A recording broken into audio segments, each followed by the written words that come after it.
And that's my mind and my ego. Your thoughts will lie to you. Your feelings will lie to you. Yeah. And it doesn't matter how much work you do. Sometimes you still get pulled back into that spot. And I was almost like, well, wow, this is great. Here I'm going to go have this conversation today, a follow up of a year later about the power of your thoughts and your mind and how, and I'm like so pissed and I'm building this case.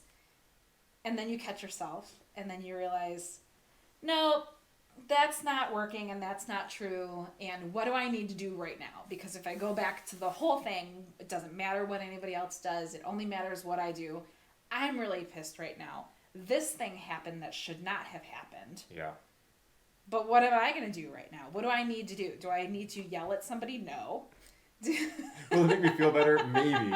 But right. Is it solving the problem? Right. So what is at my disposal that I can do to fix this for myself, at least to pull me out of this behavior. Yeah. At least to pull me out of this mood, because I had just been totally judging myself about like, well, great, now I'm going to go have this podcast and talk about, Who am I? The power of my thoughts. And I just had like the most horrendous, mental experience.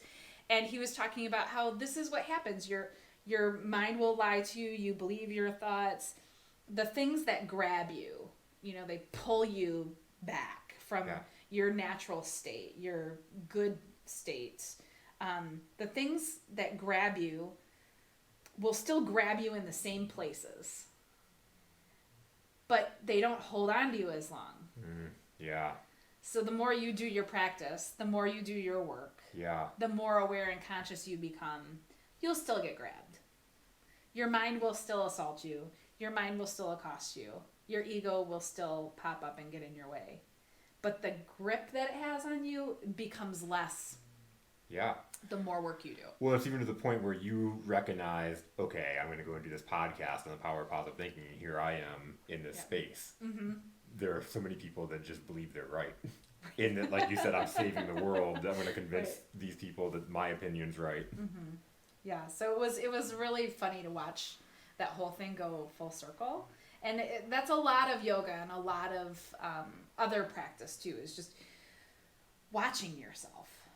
Yeah. So instead of only being yourself, can you watch yourself? Mm.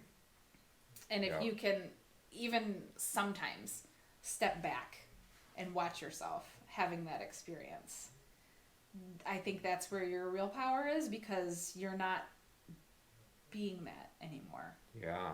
You're watching it happen.